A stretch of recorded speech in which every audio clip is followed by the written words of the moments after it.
Vu que les feuilles sont exceptionnelles, le fruit est exceptionnel et la latex qui est dans le fruit est exceptionnel.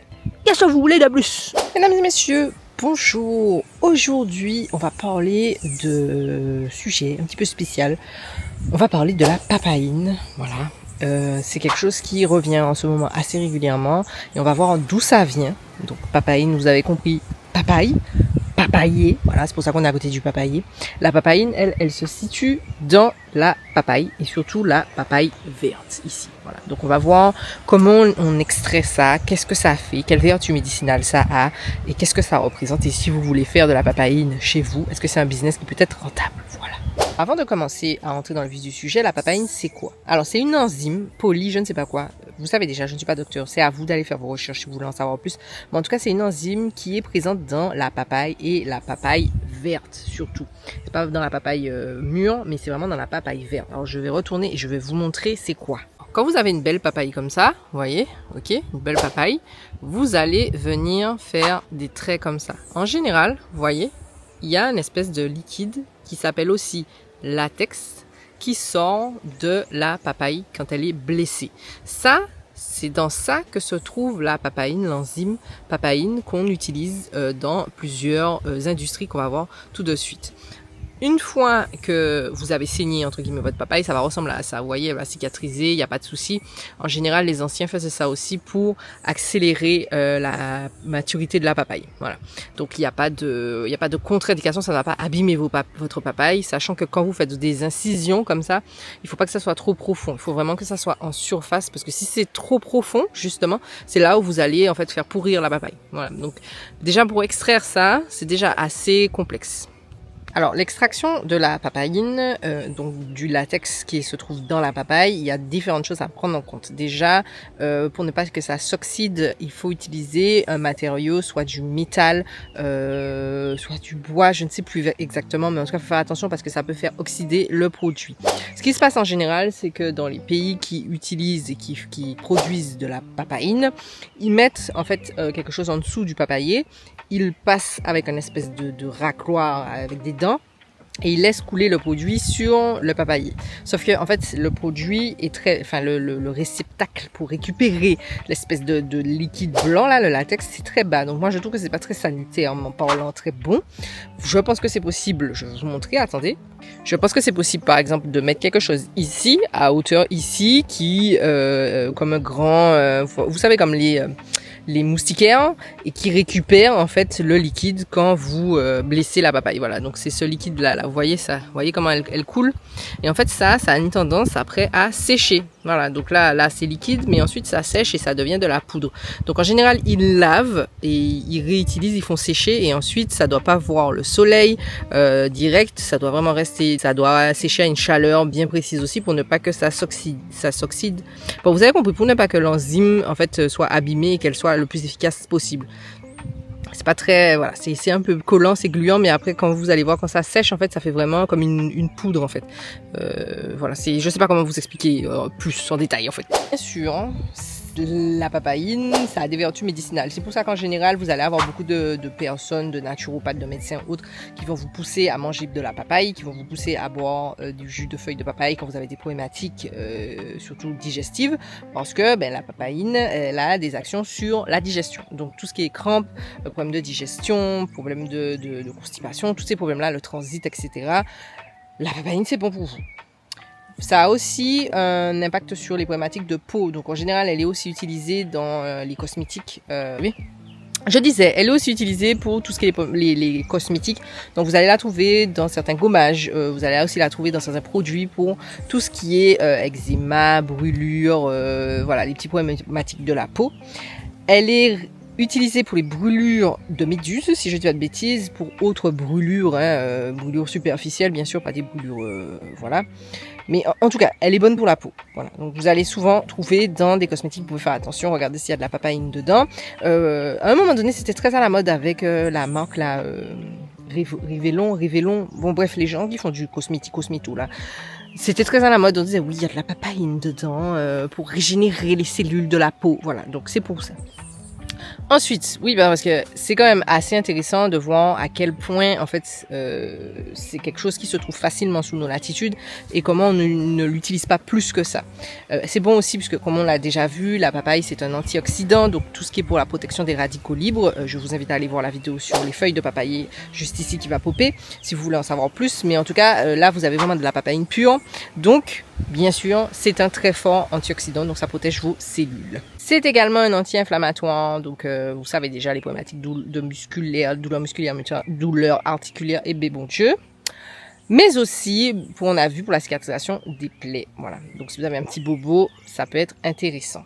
La papaïne, elle n'est pas que utilisée au niveau médicinal, elle est aussi utilisée dans tout ce qui est, comme on l'a vu, les cosmétiques, mais aussi dans l'alimentation. Donc on l'utilise, je pense que si vous êtes une famille antillaise, on a dû vous donner cette technique-là quand vous achetez un lambi et puis que vous savez que le lambi est dur et que vous voulez attendrir la viande du lambi, vous utilisez la papaye pour attendrir la viande. Alors il y en a qui la font macérer avec la papaye. Donc le lait se machin dans la macération la veille avec la papaye. Ou alors mon père, lui, il fait cuire directement la papaye avec le lambi. Et c'est vrai que le lambi est vraiment tendre. En fait, lui, il fait pas macérer plus de 24 heures. Il met à tremper la veille. Ou des fois quand il oublie le matin. Et le midi, il prend une papaye du jardin verte. Il coupe ça en morceaux. Il met ça à cuire avec le lambi. Et normalement, en général, on a mangé du lambi encore aujourd'hui.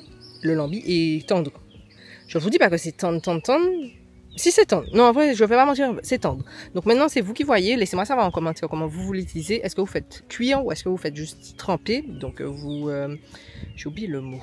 Vous savez, quand vous faites macérer, c'est très commun aux Antilles de faire macérer, que ce soit le poisson ou les viandes avant de faire cuire et ne pas prendre la viande comme ça sortie du frigo et ficher ça dans une poêle. Non.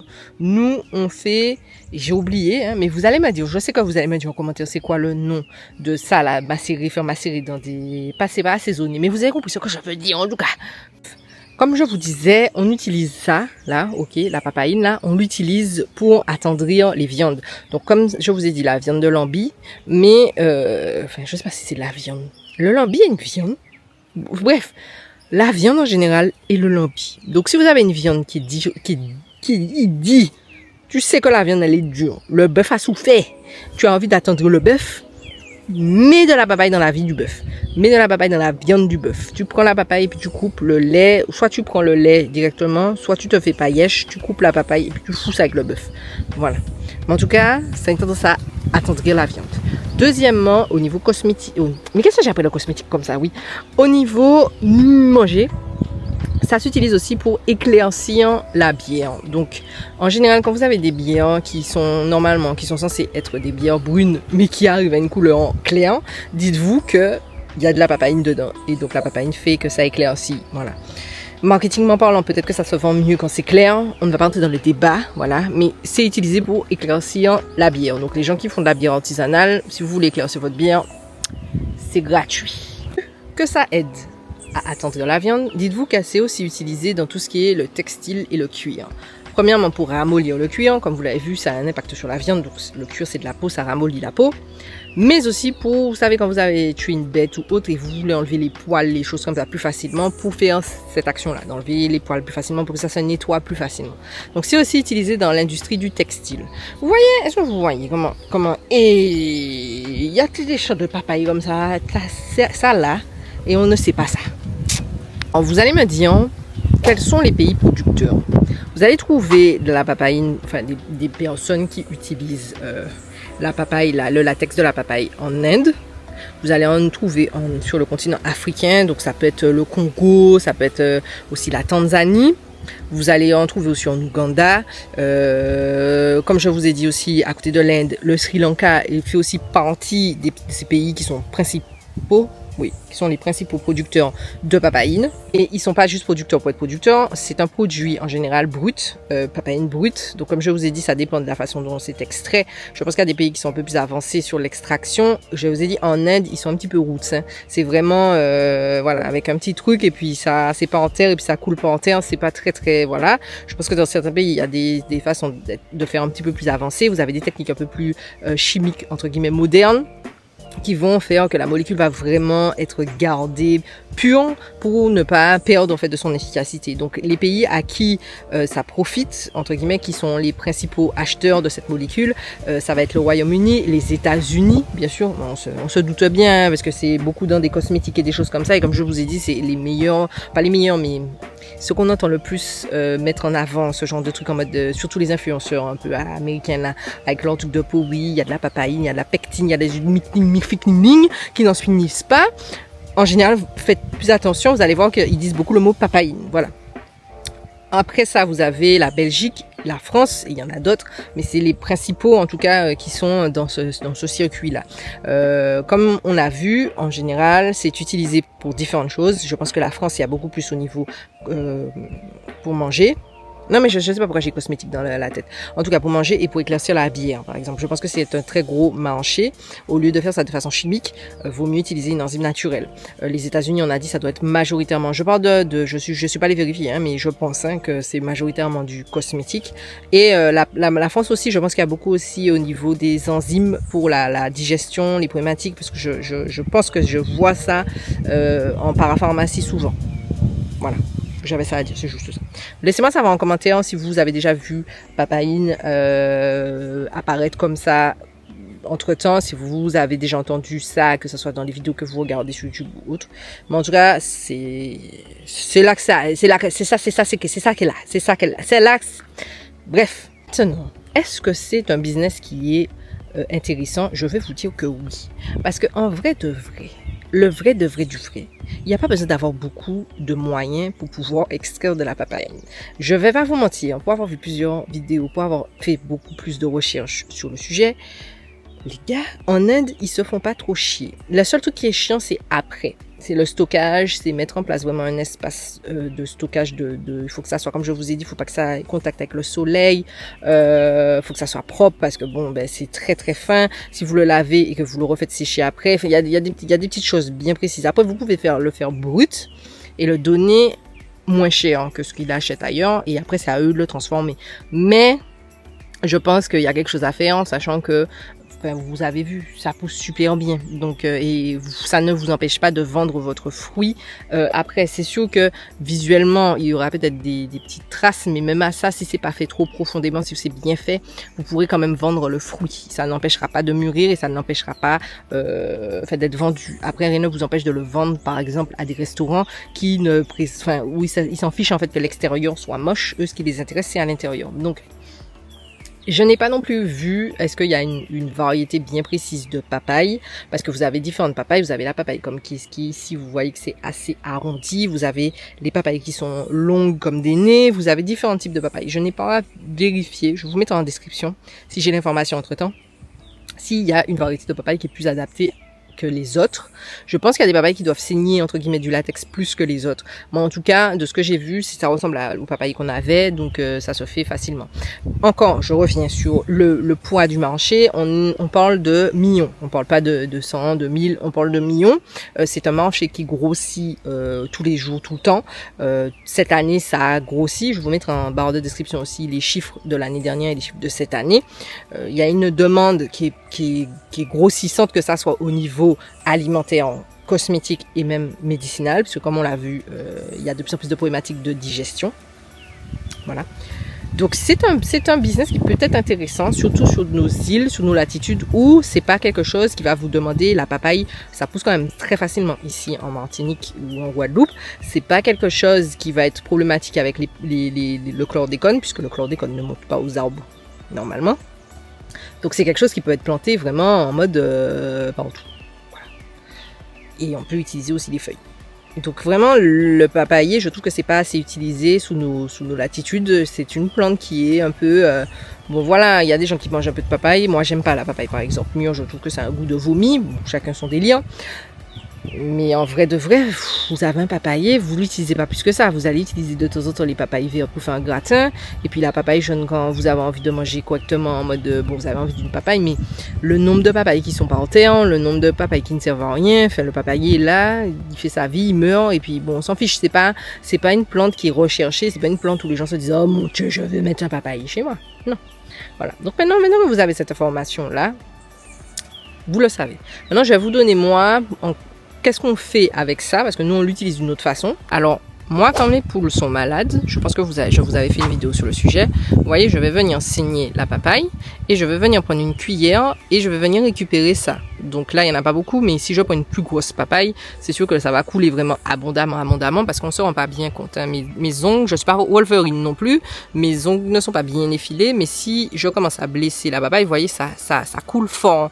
Donc là, vous venez mettre une cuillère en dessous de ça.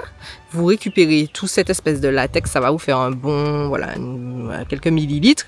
Et vous allez venir mettre ça dans le gosier de votre poule, en fait. Là, en général, c'est bon. Je leur donne ça quand je sens qu'elles ont une petite baisse. Vous savez qu'elles sont un peu en mode... le système immunitaire n'est pas très au top, elles ont des parasites, enfin voilà, ça leur fait du bien, ça leur booste un petit peu le système immunitaire, c'est bon pour elles, ça ne va pas les tuer. Donc si vous avez une problématique avec vos poules et que vous ne savez pas trop, allez-y, donnez-leur une cuillère de sève de papaye, ça devrait leur faire du bien. Vous pouvez aussi le donner à un humain, si vous donnez aux poules, vous pouvez donner à un humain. Pareil, vous vous sentez pas très bien, voilà, une petite cuillère, ça peut toujours faire du bien. Vous avez un problématique aussi gastrique, une petite cuillère, ça peut toujours faire du bien, voilà. Vous allez avoir les mêmes vertus que ce que vous avez vu dans les feuilles de papayer, même si je trouve qu'il y en a c'est une enzyme qui est particulière et qui est vraiment dans la sève, le latex de la papaye, et pas forcément, on en trouve un peu dans les feuilles, mais c'est à faible dose, voilà. Bon, écoutez, je pense qu'on a fait le tour. Hein, c'est une plante à avoir chez vous. S'il vous plaît, faites l'effort d'en planter, même si, voilà, c'est quand je vous ai déjà dit, quand le bateau ne va pas arriver et que votre boudin va vous faire mal, ou que vous allez avoir une plaie, ou que vous êtes brûlé, ou que vous allez vouloir avoir un soulagement, je ne sais pas quoi, vous serez content d'avoir cette plante-là, parce qu'on a vu que les feuilles sont exceptionnelles, le fruit est exceptionnel et la latex qui est dans le fruit est exceptionnel. Qu'est-ce que vous voulez de plus? Mettez de la papaye dans votre vie, mettez de la papaïne dans votre vie. Voilà. Je pense que j'ai fait le tour sur la papaïne. Laissez-moi savoir si vous étiez au courant. Voilà, laissez-moi savoir si vous avez déjà utilisé ça. Ce n'est pas dangereux comme je vous ai dit. Hein. Voilà. C'est dégueulasse, mais ça se mange entre guillemets. Ça ne va pas vous tuer. Je sais qu'il y a beaucoup de personnes qui pensaient que c'était toxique. Ce n'est pas toxique, non, je ne vais pas mourir là, en live indirect, ce n'est pas toxique. Bien sûr, on n'en abuse pas, voilà. On ne le prend que quand on en a vraiment besoin. On ne va pas en prendre comme ça. Vous n'allez pas commencer à aller saigner des papayes et puis lécher les papayes. C'est pas le but. J'avais un autre truc à dire parce que j'ai vu des commentaires passer. Ah oui, voilà. Si vous êtes allergique au latex, on ne prend pas ça. Voilà. Si vous êtes allergique au latex, s'il vous plaît, hein, vous avez bien vu que c'est du latex, on ne prend pas ça. Voilà, c'était la précaution aussi que je voulais ajouter. Je pense que c'est tout. Comme d'habitude, laissez-moi savoir, hein, petit pouce, petit partage, petit commentaire. Laissez-moi savoir comment vous utilisez la papaïne. Et puis si vous n'êtes pas abonné, vous êtes arrivé jusque-là, s'il vous plaît, abonnez-vous si vous n'êtes pas abonné quand même. Et puis un petit pouce, un petit partage, un petit like. On nous aide. C'est le moment de s'abonner. C'est le moment de s'abonner. Je vous rappelle que si vous cherchez des papayes, que ce soit mûres ou vertes, on a ça pour vous. C'est sur lesjardindesnini.com et bientôt on aura une nouveauté. Ce sera la feuille de papayer séchée en expédition dans le monde. Donc restez connectés, ça arrive très prochainement. Laissez-moi savoir si vous voulez que je vous mette la feuille fraîche de papayer en livraison en Martinique. Je ne vois pas trop l'intérêt parce que pour moi il y a des papayers partout, mais laissez-moi savoir si ça vous intéresserait peut-être, je sais pas, client, futur client. Voilà. Et puis on se dit à la prochaine. Bye.